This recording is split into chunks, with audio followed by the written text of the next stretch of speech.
Saludos nuevamente a todos.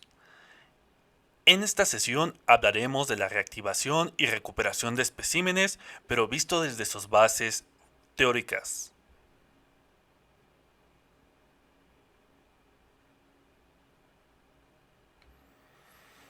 Esta sesión estará dividida en tres grandes secciones. La primera de aspectos generales de la nutrición y el crecimiento microbiano. Después tendremos la interacción de los microorganismos con el medio ambiente para finalizar con aquellos fenómenos que afectan la recuperación de especímenes. Para comenzar, recordemos, cualquier método de conservación de cepas, ya sea liofilizado, en un medio de transporte, en cultivo activo, en algún agar nutritivo, desecado en un medio sólido que puede ser papel, sílica gel, arena, etcétera, en un congelado líquido o en un congelado seco, en agua destilada o cualquier otro método derivado de estos ya mencionados o diferente, van a producir estrés sobre la cepa a conservar. No importa cuál de ellos se elija, todos provocan cierto grado de estrés en la cepa. Algunos más estrés, algunos menos, pero todos van a producir este fenómeno en las cepas.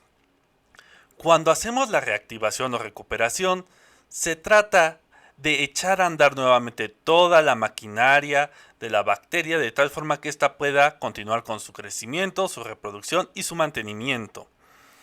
Tenemos tres actividades, hablando a grandes rasgos, para reactivar estas cepas. La más sencilla, que es la reactivación o revivificación, que es la que se hace de rutina con todas las cepas.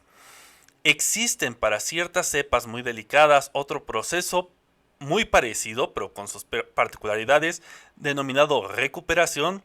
Y por último está la resucitación, que es también muy particular de un cierto tipo de bacterias y que cada uno de estos procesos lo veremos a lo largo de esta presentación.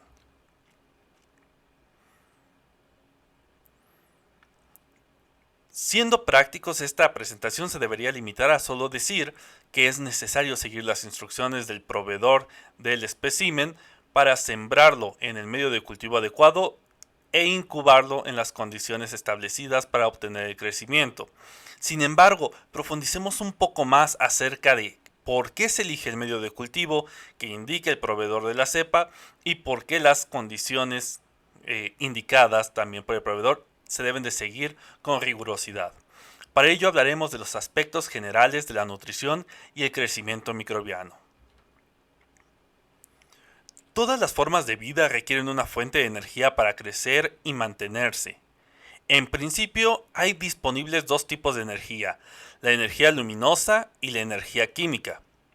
Los organismos que requieren del primer tipo de energía se denominan fotótrofos, mientras que aquellos que usan reacciones químicas redox para la generación de energía se denominan quimiótrofos.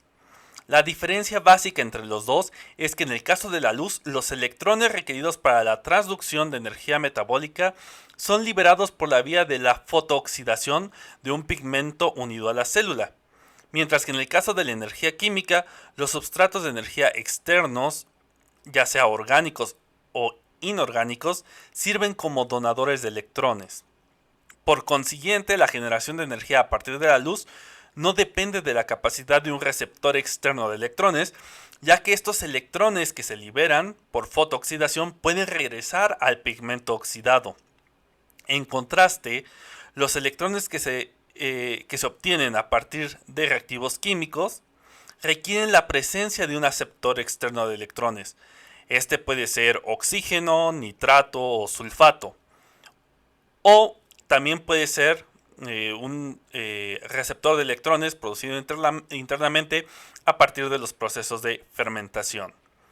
Según esto y según la fuente de energía, se van a dividir entonces en aquellos que obtienen su energía de forma química en quimiótrofos o a partir de la luz como fotótrofos. Si el receptor de electrones es inorgánico, lo llamaremos quimiolitotróficos cuando es energía química, y si es orgánico serán quimioorganotróficos. Cuando hablamos de la luz, de fotótrofos, y el receptor final es inorgánico, es un fotolitotrófico, Y cuando el receptor final es orgánico es un fotoorganotrófico.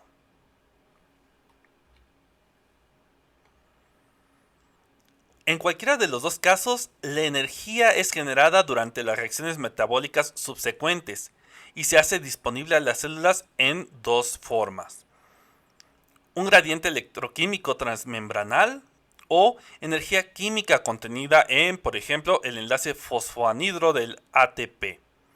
Metabólicamente, estas dos formas de energía son interconvertibles y pueden ser usadas para desencadenar numerosos procesos. Cuando el crecimiento bacteriano es considerado como un proceso químico en el cual los nutrientes se convierten en biomasa, parece que la composición química de la biomasa en la mayoría de los casos es más reducida que de los nutrientes a partir de los cuales se derivó. Esto es más evidente cuando el dióxido de carbono es la mayor fuente de carbono, aunque no solo se limita a esta fuente de carbono, por supuesto. Por consiguiente, equivalentes reductores deben estar disponibles para realizar los procesos reductivos necesarios. En el metabolismo microbiano, los donadores de electrones no solo sirven para generar energía, sino también para promover el poder reductor de las células para realizar una serie de procesos reductivos. Lo anterior debe ser tomado en cuenta cuando la clasificación de los procariontes, en este caso que estamos hablando de bacterias, sea considerada en base a la fuente de energía y los requisitos de donadores de electrones. Los procariontes se desarrollaron durante periodos de billones de años antes de que la atmósfera se convirtiera en aeróbica y antes de que los carbohidratos se convirtieran en productos abundantes para la producción de oxigénica fototrófica de biomasa. Durante su evolución más temprana, los procariontes aprendieron a explorar una multitud de fuentes de energía y de carbón que ya no están dentro de las fuentes predominantes de nutrientes.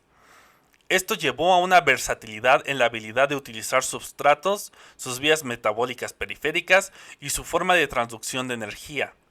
Aunque los microorganismos no pueden violar las leyes de la termodinámica o de la química, la habilidad de catalizar reacciones químicas y obtener energía a partir de ellas es única en el mundo vivo. Las propiedades metabólicas más asombrosas restringidas en el mundo de los eucariontes es el uso de donadores inorgánicos de electrones para la generación de energía, el crecimiento anaeróbico y la fijación de nitrógeno molecular.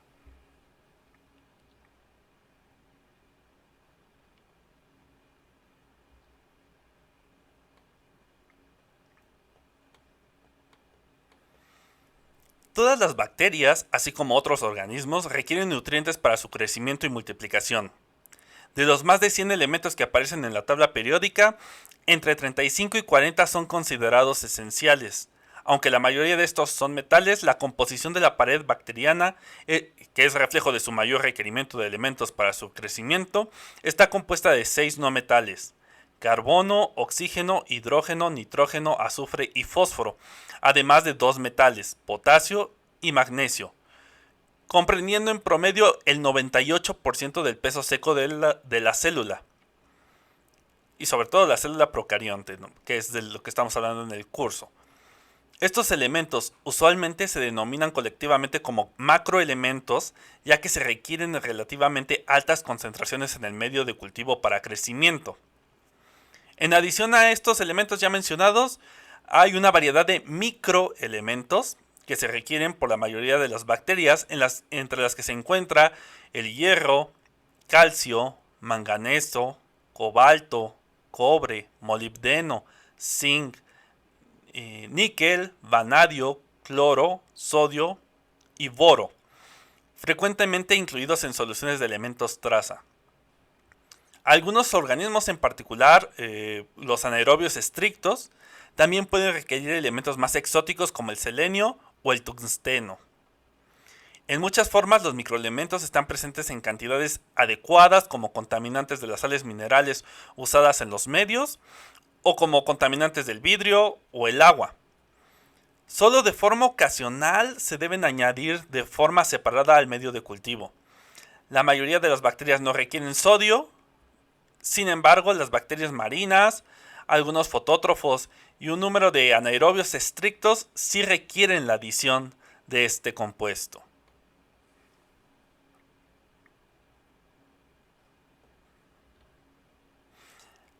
Algunas de las funciones de estos elementos en la célula están en esta tabla, donde vemos que el carbón es el componente mayoritario de la materia orgánica celular. El nitrógeno es un constituyente de proteínas, ácidos nucleicos y coenzimas. El hidrógeno forma parte de la materia orgánica y el agua, al igual que el oxígeno. El azufre es un constituyente de proteínas y coenzimas. El fósforo es un constituyente de ácidos nucleicos, fosfolípidos, nucleótidos y coenzimas. El potasio es el principal catión inorgánico en la célula y cofactor de algunas enzimas. El magnesio, igual, es un cofactor para muchas enzimas y está presente en las paredes y membranas celulares. Hablando de los requisitos del carbono, la bioquímica de este planeta, como todos sabemos, está basada en el carbón. Este elemento constituye aproximadamente el 50% del peso seco de la mayoría de los procariontes y por lo tanto los compuestos que contienen carbón son los más importantes para su crecimiento.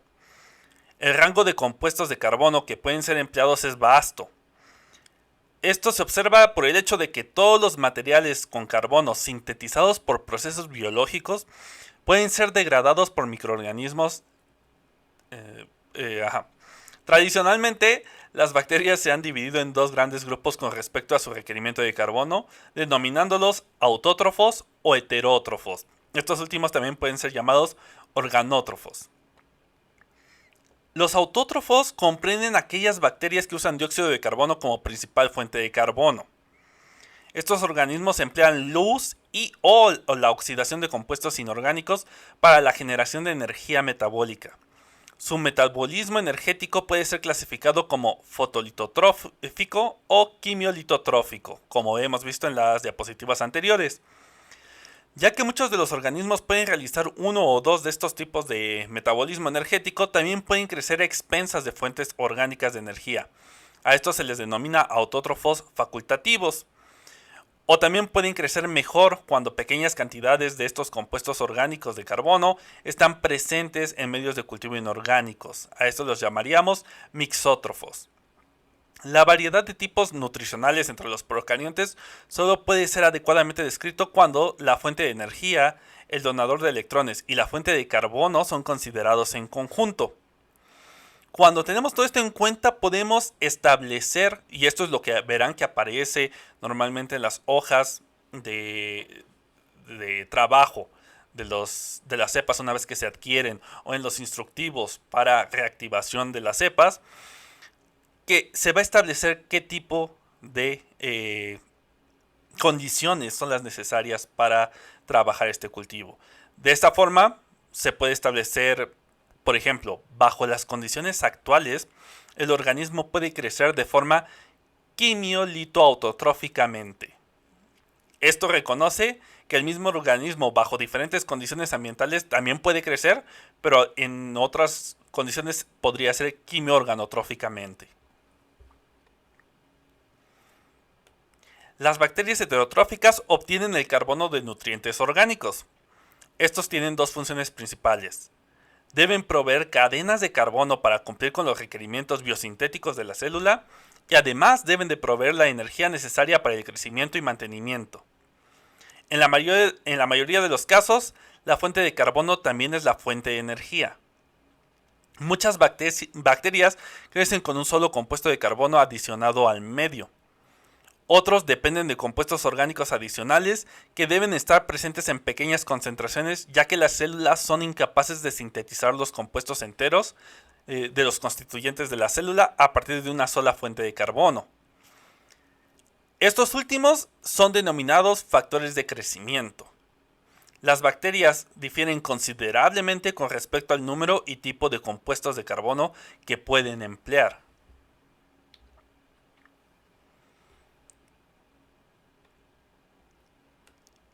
Según el uso de fuentes de carbono, los podemos dividir en tres categorías: los versátiles, los limitados y los especialistas.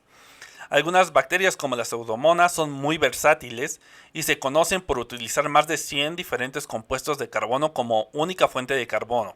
Es decir, de esos 100 existentes se puede tomar solo uno, administrarlo en un medio de cultivo para una pseudomona y lo va a emplear como fuente de carbono sin ningún problema, así como fuente de energía.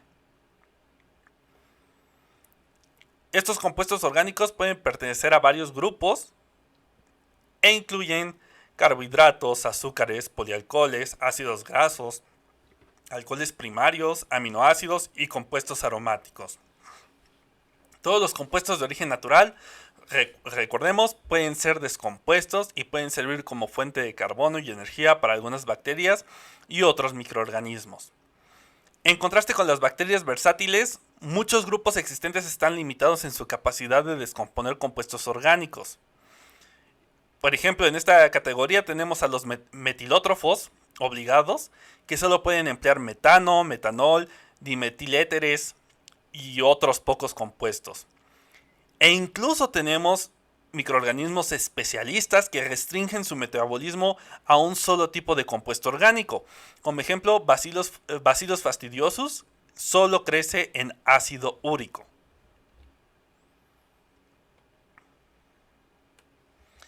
Muchos quimioorganótrofos requieren dióxido de carbono, la mayoría en pequeñas proporciones para usos específicos, entre los que están la síntesis de ácidos grasos y la fijación heterotrófica de dióxido de carbono. Ya que el dióxido de carbono solo es producido durante el catabolismo de compuestos orgánicos propios de la célula, no suele convertirse en un factor de nutrición limitante. Sin embargo, algunas bacterias como Neisseria y Brucella requieren altas concentraciones de dióxido de carbono, superiores al 10%, en la atmósfera, para tener un buen crecimiento en medio orgánico. Esta necesidad debe de ser considerada durante el aislamiento y el cultivo de dichos organismos, así como en la reactivación de los cultivos.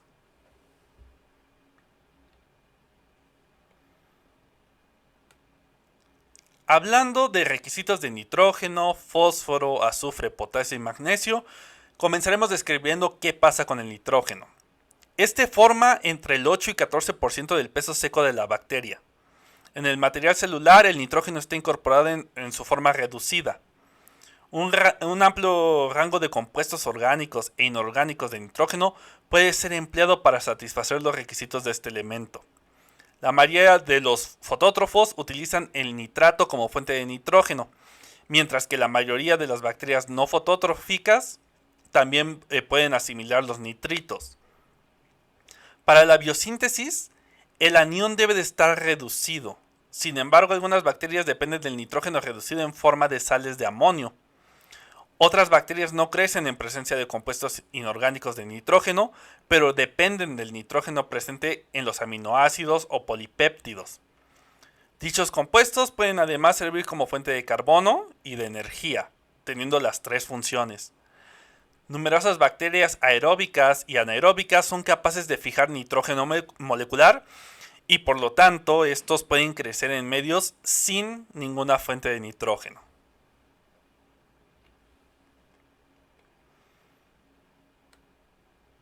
El fosfato inorgánico es la fuente más común de fósforo para la nutrición microbiana. También es ampliamente empleado como un amortiguador de pH y por este uso se suele adicionar en exceso a lo requerido para el crecimiento y para cumplir con esa función a nivel celular. Las fuentes orgánicas como los glicerofosfatos también son alternativas para obtención de fósforo. Mucho de este elemento se une al RNA, ocasionando que su demanda aumente según la velocidad de crecimiento específica. También es un componente estructural importante, por ejemplo, en los ácidos teicoicos, en la pared celular de las bacterias gram positivas. Es evidente que si queremos tener una producción grande de biomasa y lo que queremos es reactivar algún espécimen que haya sido conservado por alguno de los métodos que veremos más adelante, se deberá asegurar este suplemento de fósforo para asegurar la composición correcta de la pared celular, así como la necesidad en el RNA. La mayoría de las bacterias pueden emplear el sulfato para satisfacer sus necesidades de azufre, ya que mucho azufre está presente en las proteínas en forma de aminoácidos con azufre. El azufre tomado del ambiente debe estar reducido. A esto se le llama proceso de reducción de sulfato asimilatoria. Algunos organismos, sin embargo, requieren azufre en una forma reducida, tanto como sulfito o en un compuesto orgánico como el grupo SH en la cisteína.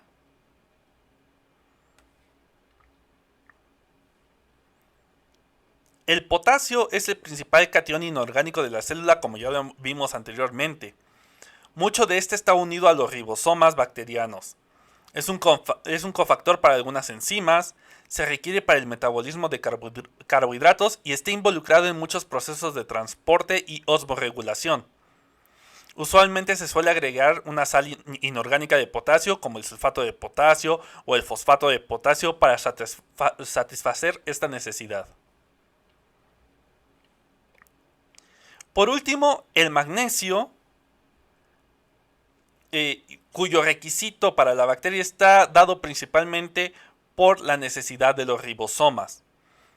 El magnesio también funciona como un cofactor enzimático y está presente en las paredes celulares y membranas. Generalmente se agrega como sulfato de magnesio.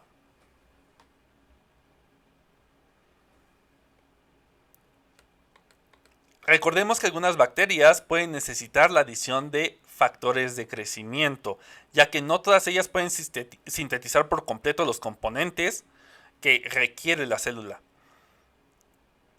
Esta administración externa de moléculas orgánicas preformadas que constituirán los bloques de construcción de los componentes celulares se hace en el laboratorio de forma in vitro. Nuevamente, recordemos, estos compuestos son llamados factores de crecimiento. Generalmente estimulan el crecimiento de los organismos, ya que disminuyen la necesidad de la biosíntesis de novo en la célula. Pero algunas bacterias tienen la necesidad imperiosa de uno o más de estos, ya que no los pueden sintetizar. Es decir, añadir factores de crecimiento ayudará a la célula a su crecimiento, lo facilitará, ya que no es necesario que gaste toda la maquinaria y energía en producirlos, cuando es capaz de producirlo. Porque, como ya hemos mencionado, hay algunas que no son capaces de producir por ninguna vía estos compuestos y deben de ser adicionados de forma obligatoria. Con respecto a la naturaleza química de los factores de crecimiento, se pueden diferenciar tres clases principales. La primera es la de los aminoácidos, que se emplea en la síntesis de proteínas. La segunda categoría es la de purinas y pimidinas, que van a funcionar como bloques de construcción de ácidos nucleicos y coenzimas. Y el tercer bloque es el de las vitaminas, requeridas como coenzimas o grupos prostéticos de algunas enzimas. Las vitaminas solo se requieren en pequeñas cantidades, en el orden de partes por millón. Y por ejemplo, también se conoce que las bacterias del ácido láctico son muy conocidas por su requisito de complejo vitamínico. Esto ha ayudado a la biotecnología para hacer evaluaciones de vitaminas e ensayos, ya que el crecimiento corrobora la presencia del complejo vitamínico. Algunas bacterias dependen de la presencia de factores de crecimiento adicionales que pertenecen químicamente a categorías menos usuales, que no están entre estas tres que ya he mencionado, pero que también son factores de crecimiento. Entre estos está la porfirina, que es un requisito que se provee con la adición de células rojas sanguíneas. Y también pueden ser los ácidos grasos de cadena corta ramificada de cadena lineal.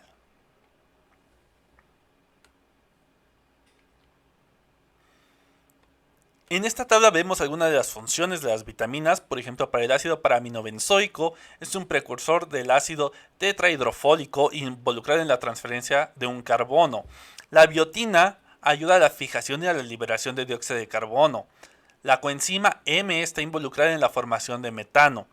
La cianocobalamina o vitamina B12 tiene función en las reacciones de rearreglo molecular. El ácido fólico participa en el metabolismo de carbono. El ácido lipoico ayuda en la transferencia de grupos acilo. El ácido pantoténico es un precursor de la coenzima A y del metabolismo de ácidos grasos. La peridoxina o vitamina B6 ayuda en la desaminación y transaminación. El ácido nicotínico es un precursor del NAD y del NADP, involucrado en reacciones redox, al igual que la riboflamina, pero como precursor del FMN y el FAD. La vitamina K es un precursor de menaquinona, disculpen, y la hemina es un precursor de citocromos involucrado en reacciones redox.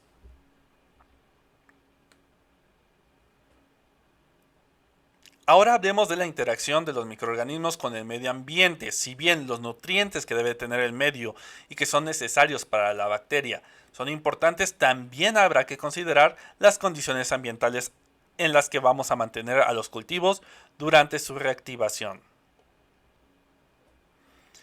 El crecimiento de los microorganismos está fuertemente influenciado por varios factores físico-químicos y el medio ambiente inmediato. La presión de selección asegura que la fisiología de la mayoría de las especies microbianas estén adaptadas para prevalecer en condiciones naturales ambientales. Debido a la gran variedad de estas condiciones, no sorprende que los microorganismos se hayan desarrollado en un amplio rango de adaptaciones fisiológicas. El crecimiento de los microorganismos ha sido demostrado a temperaturas que oscilan desde los menos 10 grados centígrados hasta los 110 grados centígrados, en presiones hidrostáticas de al menos 110 megapascales, en concentraciones de sal mayores a 5 molar, en actividades de agua tan bajas como 0.61, a valores de pH desde 0.5 hasta 12 y en potenciales de oxidación-reducción de aproximadamente menos 300 milivolts hasta 600 milivolts.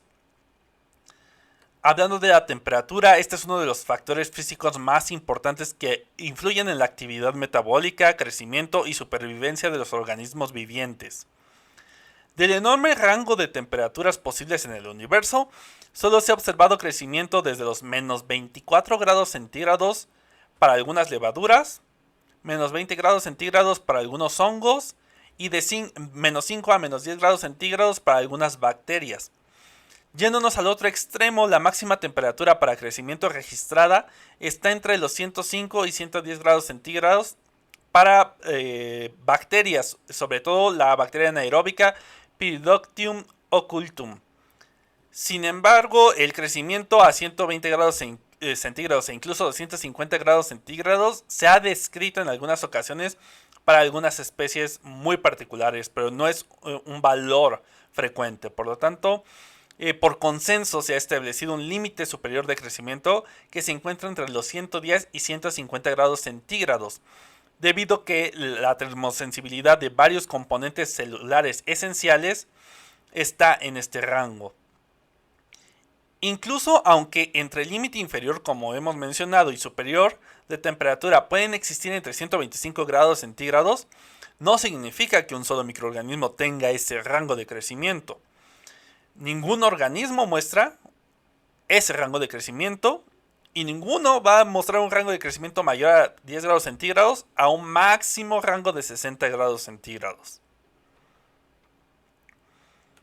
Con base en las temperaturas cardinales, es decir, mínima, óptima y máxima temperatura de crecimiento, los organismos se dividen en 5 grupos principales. A bajas temperaturas tenemos los psicrófilos. A temperaturas cercanas a la temperatura de los seres humanos, que es como la base de medición, tenemos los mesófilos. A temperaturas mayores tenemos los termófilos. A temperaturas mayores los extremotermófilos. Y por último, a muy altas temperaturas, los hipertermófilos.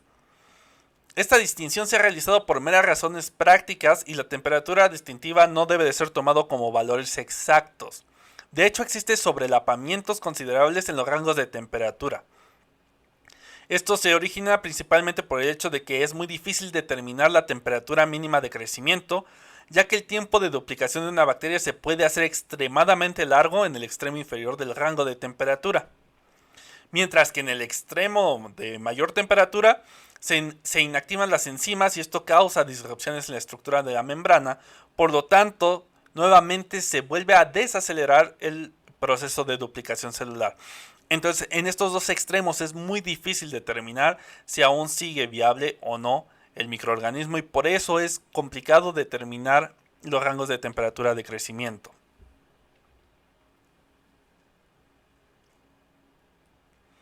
Estos rangos de temperatura van a afectar varios procesos de la célula y componentes. Primero, lo primero que van a afectar es la fluidez de la membrana lipídica, afectando principalmente la proporción de ácidos grasos insaturados y saturados, su tamaño y su polaridad. También van a afectar la capacidad del transporte de los solutos por la membrana, las fuerzas que gobiernan la correcta formación de proteínas con estructura terciaria y cuaternaria, así como la sensibilidad a temperatura de mecanismos regulatorios, que en casos de mal funcionamiento pueden causar desequilibrios fatales en el metabolismo celular. Esto va a ser más importante en los procesos de recuperación que veremos más adelante. Ténganlo en mente. En algunos casos el crecimiento es posible a temperaturas fuera del rango normal, siempre y cuando se provean componentes adicionales al medio de cultivo, lo cual indica que las enzimas responsables de la síntesis de estos factores que deben de ser adicionados han dejado de ser funcionales. Algunas alteraciones metabólicas incluyen diferentes productos de fermentación, cambios en coeficientes de mantenimiento y rendimiento, actividad específica de la gilinasa extracelular alterada, cambios en la afinidad del hidrógeno, así como el consumo de acetato, por ejemplo en metanosacarina Barkey, etc.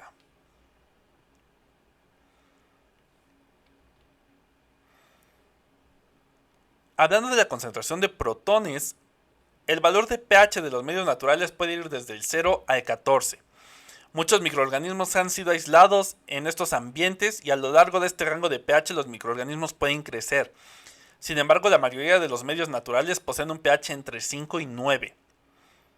Este pH es óptimo para el crecimiento de la mayoría de los microorganismos, denominados neutrófilos.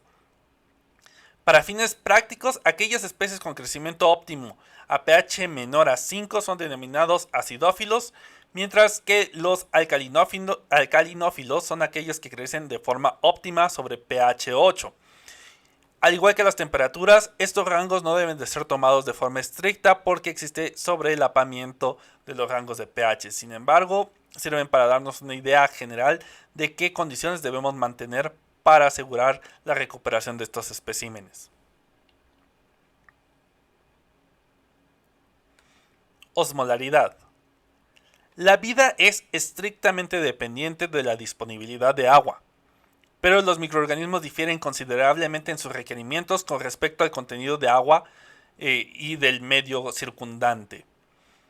Una medida generalmente usada para medir la disponibilidad de agua es la actividad de agua, denominada AW, definida como la proporción de la presión de vapor de una solución dada con respecto a la presión de vapor del agua pura a la misma temperatura. De esta forma, la actividad de agua puede tener cualquier valor entre 0 y 1. La gran mayoría de los organismos conocidos solo crecerán bien a valores entre 0.9 y 1, muy frecuentemente encontrados en ambientes acuáticos o en suelos, la mayoría de las bacterias y otros microorganismos. Los ambientes para el cultivo rutinario de microorganismos suelen tener actividades de agua de 0.99, mientras que el agua de mar, que ya lleva un 3.5% de cloruro de sodio, tiene un valor aproximado de 0.98. Ya es una cantidad importante de cloruro de sodio. Sin embargo, para el cultivo de halobacterias y halococos, se pueden encontrar valores cercanos a 0.75 de actividad de agua, con cantidades de sal que ya superan la saturación del agua. El valor más bajo de actividad de agua reportado con crecimiento de microorganismos es de 0.61. Este es para el caso del hongo Ceromyces bisporus, que puede crecer en comida seca.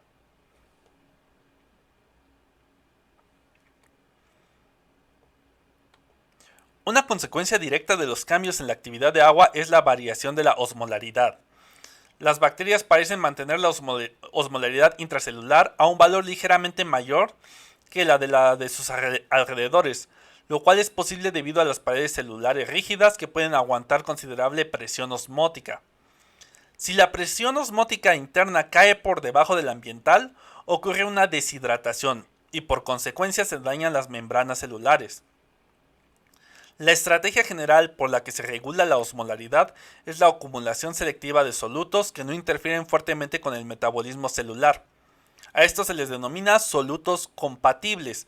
Por ejemplo, tenemos los iones de potasio, prolina, glutamato, glutamina, alanina, alfa-aminobutirato, glicinbetaína, trealosa, sucrosa y colina. Algunos de estos, especialmente la prolina, glicinbetaína y colina, también se han denominado osmoprotectores, ya que en algunos organismos pueden aliviar los efectos del estrés osmótico mediante la interacción directa con las macromoléculas intracelulares.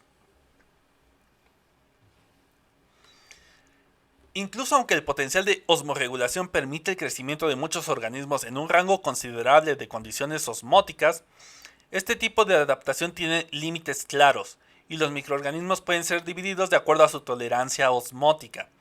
Esta clasificación ha sido usada con más frecuencia para la tolerancia a la sal. Según esto, los dividimos en no halófilos, que son aquellos capaces de crecer en concentraciones de sal menores a 0.2 molar. Y también tenemos los halófilos moderados, que incluyen a las especies marinas y usualmente crecen entre 0.2 y 3.5 molar de concentración de sal. Y por último tenemos los halófilos extremos, que crecen a una concentración de 1 a 5.5 molar. Como pueden ver, nuevamente hay traslape de rangos de concentración y por lo tanto solo es una forma práctica de clasificarlos, pero no son valores estrictos.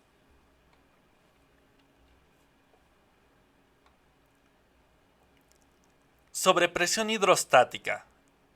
En las profundidades del mar prevalece la presión hidrostática debido al peso de la columna de agua, hasta un máximo de 1150 atmósferas o 115 megapascales.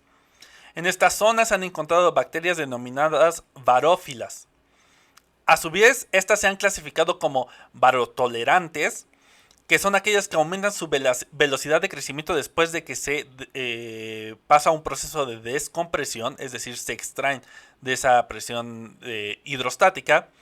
Y también tenemos las barófilas verdaderas, cuyo crecimiento óptimo solo se presenta a esas elevadas presiones. Por definición, estas bacterias a su vez son psicrófilas. No existe una bacteria que aguante presiones hidrostáticas elevadas que no sea psicrófila. La presión también afecta el metabolismo celular y su integridad. Por ejemplo, la estructura de la membrana, la transcripción y la traducción y la activación enzimática, así como mecanismos de ajuste que va a ocasionar el cambio de la proporción nuevamente de ácidos grasos insaturados por saturados en la membrana de los fosfolípidos. Y si recuerdan, esto mismo ocurre en el caso de cambios de temperatura, sobre todo cuando son bajas temperaturas.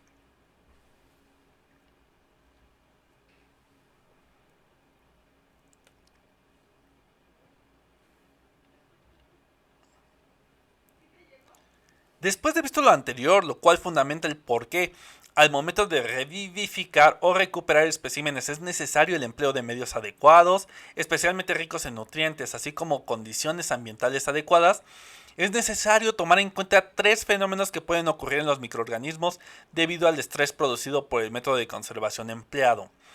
Es decir, todo lo anterior, si la bacteria no fue afectada, o el microorganismo no fue afectado durante el proceso de conservación, va a ser suficiente para reactivarlo. Pero existen tres fenómenos cuando la bacteria sí se daña por el proceso de conservación. Y esto suele suceder en gran cantidad de casos. El primero de estos fenómenos es la disminución de células viables por el daño del método de conservación. Dependiendo del método de conservación empleado, el daño puede ser mayor o menor en la biomasa conservada. Generalmente un método de conservación debería garantizar que por lo menos entre un 70 y 80% de las células conservadas se mantengan en buenas condiciones. Sin embargo, algunos microorganismos conservados, incluso por el método menos agresivo para ellos, son tan lábiles que la cantidad de células viables puede ser mucho menor a lo esperado y el método por el que serán reactivadas es conocido como recuperación. Aquí hago un paréntesis para denotar. Cuando la bacteria se ha conservado perfectamente con ese 70-80% que he mencionado, hablamos de un proceso de revivificación o reactivación. Cuando la bacteria sí se ha afectado y solo queda un 10% de viabilidad más o menos, ahí hablamos de un proceso denominado recuperación. Cuando el operador comienza el proceso que equivaldría a una revivificación o reactivación del espécimen, puede partir de una muestra con una viabilidad menor al 10% y de la cual el resto de la biomasa presenta daño o destrucción. Es importante conocer qué microorganismos presentan esta propiedad. Por ejemplo, esto se ha observado en Leptospira, Haemophilus, Neisseria y Streptococcus. Es importante conocer y ubicar estas bacterias ya que el detritus celular puede ocasionar daño en las células que aún están viables, las cuales no han presentado ningún cambio a nivel celular.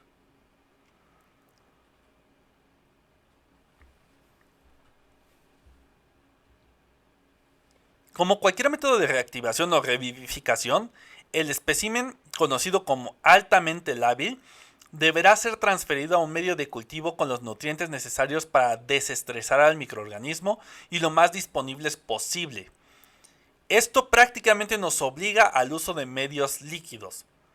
En este punto el microorganismo será tan susceptible al daño que en las primeras horas, generalmente 24 horas, no se deberá realizar ninguna otra acción. Y hasta ese momento el detritus celular no presenta un mayor riesgo para la salud de las células viables. Una vez que las células viables se han reactivado y está funcionando su metabolismo, los productos de degradación de estas células, así como los metabolitos que han producido las células viables, pueden resultar tóxicas para el microorganismo, por lo cual será necesario realizar un proceso de purificación. Generalmente la célula completa tiene un mayor peso que el detritus celular y los productos de metabolismo celular suelen ser solubles en el medio.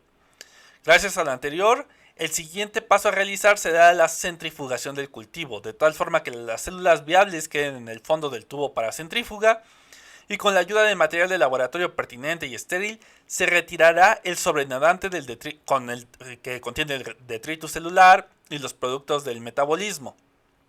Finalmente, el medio deberá ser sustituido por medio fresco y se continuará con el proceso convencional.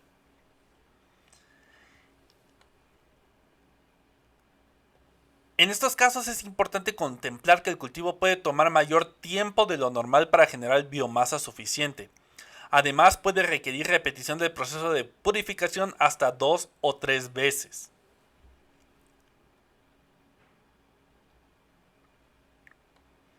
El segundo mecanismo de daño que se puede ocasionar y que ocasiona cambios en la célula se denomina recalcitrancia inducida. Aunque el fenómeno de recalcitrancia es el mismo en general, es necesario distinguir de aquellos microorganismos naturalmente recalcitrantes de aquellos que son recalcitrantes inducidos.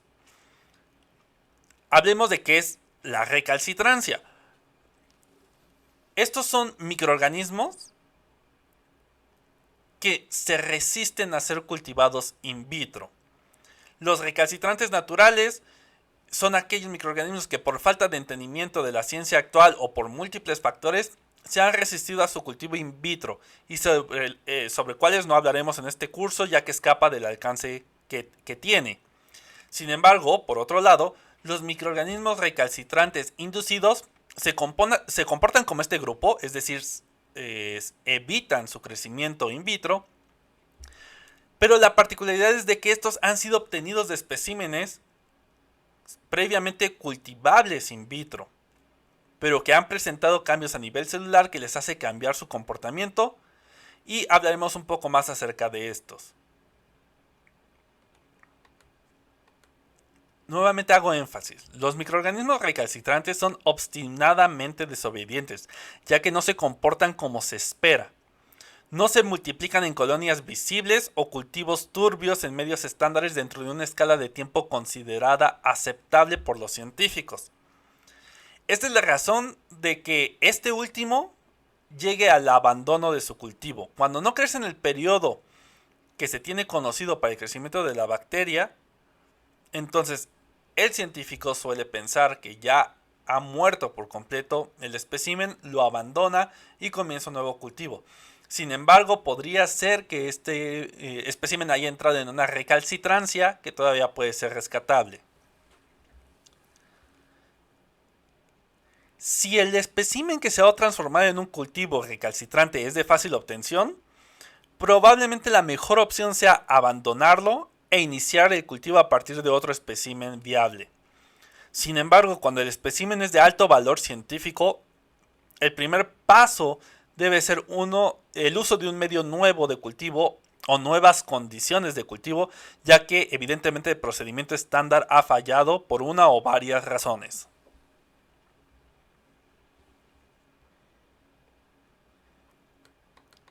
Tomemos en cuenta que los agentes espesantes, amortiguadores de pH y elementos traza pueden ser inhibitorios, y altas concentraciones en el substrato pueden derivar en la inhibición del crecimiento.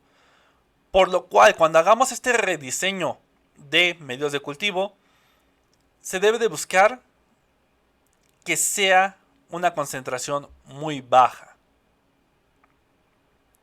La concentración de la mayoría de los componentes en el medio necesita ser mucho más baja que las empleadas de forma rutinaria. Es importante conocer que los cultivos iniciales no producen una turbidez visible, por lo que suelen emplearse otras técnicas para verificar el crecimiento, por ejemplo la búsqueda de bacterias viables por métodos de tinción y microscopía. Otra modificación que se deberá realizar con los microorganismos recalcitrantes será extender el tiempo de incubación durante semanas e incluso durante meses, en vez del procedimiento rutinario que sería de días. Se deberá realizar el sembrado en medios de cultivo con pocos nutrientes, asegurando una buena separación física entre células, de tal forma que cada una desarrolle una colonia aislada. Para lograr lo anterior se usan los métodos convencionales de siembra, pero empleando cantidades muy bajas de inóculo, diluciones seriadas o cultivos líquidos de células individuales, entre otros métodos. También se pueden emplear la adición de moléculas señal, siempre y cuando éstas se conozcan. Suelen ser diferentes para miembros de distintos filus. Las lactonas de la sil-homoserina pueden incrementar el éxito del cultivo de proteobacterias, por ejemplo, pero no tienen mucho efecto en otro tipo de bacterias. Otra posibilidad para rescatar este tipo de organismos recalcitrantes es emplear cultivos mixtos, de tal forma que otro microorganismo no recalcitrante remueva productos inhibitorios o produzca substratos a bajas velocidades que favorezcan el crecimiento de las bacterias recalcitrantes. Incluso este último procedimiento puede ser obligatorio en aquellas bacterias que solo crezcan de forma sintrópica. En la foto que ven en la pantalla, vemos colonias de bacterias recalcitrantes cultivadas en caldo nutritivo diluido 1:100 y solidificado con gelatina. Estas bacterias aparecieron después de haber sido cultivado este medio a 25 grados centígrados durante 3 meses, cuando su tiempo habitual de crecimiento es de 2 días.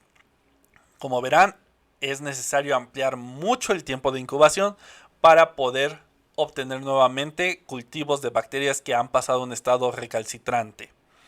En la gráfica inferior vemos también el efecto que tiene la cantidad de células sobre el tiempo de duplicación. Y por lo tanto, esta es la explicación de por qué estos microorganismos no suelen dar cultivos turbios o aparición de colonias rápidamente.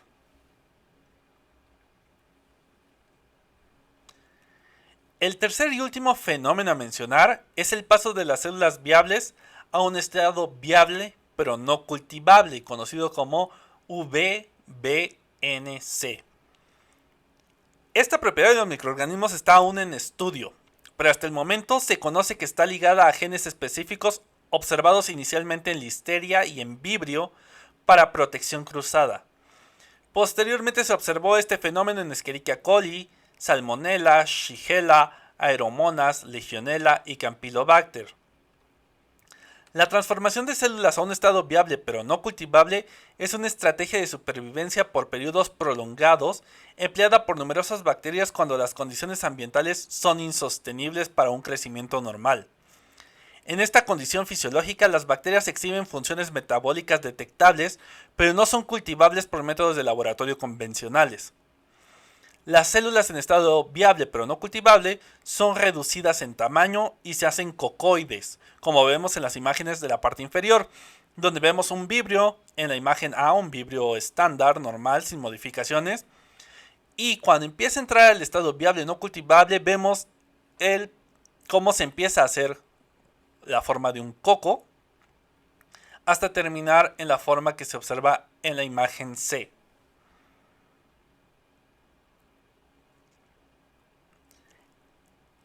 Esta forma cocoide va a favorecer que se minimicen los requisitos de mantenimiento de la célula al tener una menor superficie de pared celular. Y esto también aumenta la absorción de nutrientes, ya que hay una mayor área con respecto al volumen celular.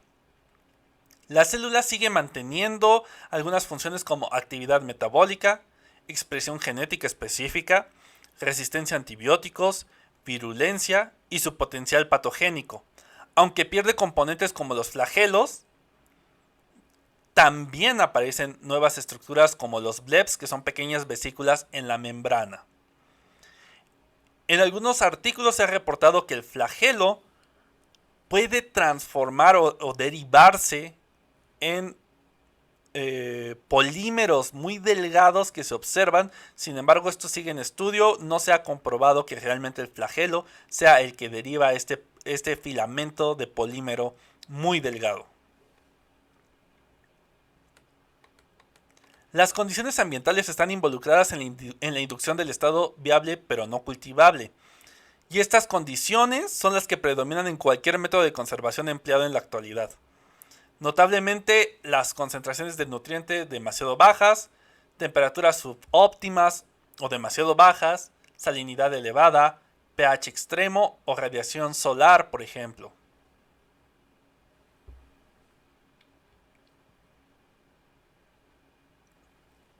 Estas condiciones provocan en la célula un aumento importante de la diversidad peptídica en comparación con el mismo espécimen sin entrar al estado viable pero no cultivable, indicando una diferente expresión en una gran parte de las proteínas. Entre las proteínas que se expresan en mayor cantidad están aquellas que se encargan de la fotosíntesis, el metabolismo energético, biosíntesis de proteínas y proteólisis.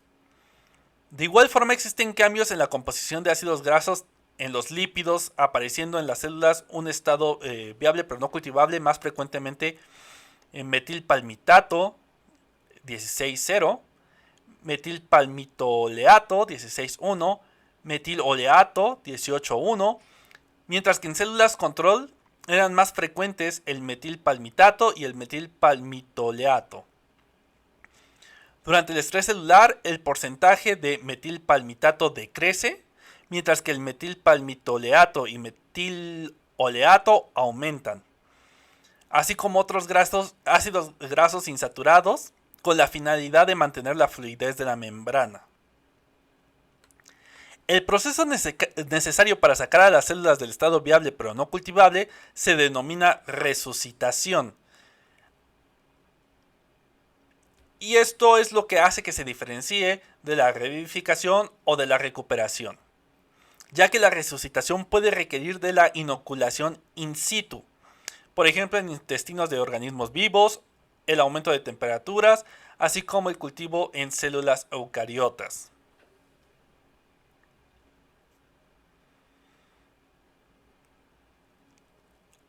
Hago aquí un paréntesis muy importante mencionando. El estado viable no cultivable sigue siendo un tema polémico, al igual que la resucitación de estas células, ya que hay muchos artículos que apoyan esta idea y hay otros que muestran que no existe evidencia contundente acerca de este proceso. Se ha visto que in vitro es posible el uso de medios de cultivo líquido, al igual que hemos visto para las células recalcitrantes. Se requiere que las células tengan suficiente separación física, empleando altas disoluciones del espécimen, altas diluciones, e incubación con agitación constante por largos periodos de tiempo. E incluso de esta forma, inicialmente solo se podrá comprobar el crecimiento mediante el uso de un medidor de densidad óptica a 600 nanómetros. Ya que el metabolismo celular sigue activo, se deberá eliminar periódicamente el medio de cultivo con la finalidad de evitar que sus efectos tóxicos de los productos metabólicos afecten la célula viable, además de promover la resucitación celular. Por lo cual, en este caso, también el método de centrifugado y reemplazo del medio de cultivo es útil. Generalmente las bacterias como Legionella, Vibrio cholera, Escherichia coli y Campylobacter solo pueden ser resucitadas a través de un pase en un animal, mientras que otras bacterias como Vibrio parhemolyticus se ha demostrado que pueden ser resucitadas manteniéndolas en un medio de cultivo a temperatura ambiente durante 3 días. En este último caso, el seguimiento del éxito de la resucitación se puede realizar observando al microscopio la aparición de células con morfología habitual a partir de las esferas compactas.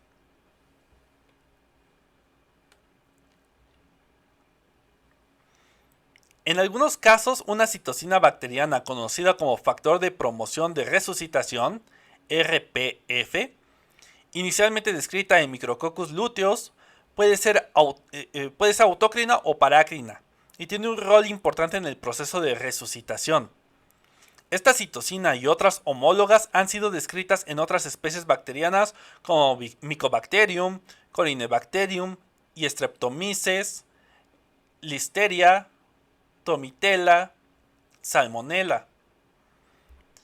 Las micobacterias, por ejemplo, tienen 5 proteínas tipo RPF, siendo la más importante la RPFA-E. Esta ayuda al entrecruzamiento e hidrólisis de peptidoglicano con actividad en la lisosima, lo cual desestabiliza nuevamente la pared celular, permitiendo el comienzo de la replicación. Enterococcus fecalis también contiene una molécula similar denominada RIP-A. Y en otras bacterias gram negativas hay una molécula similar denominada YAZ.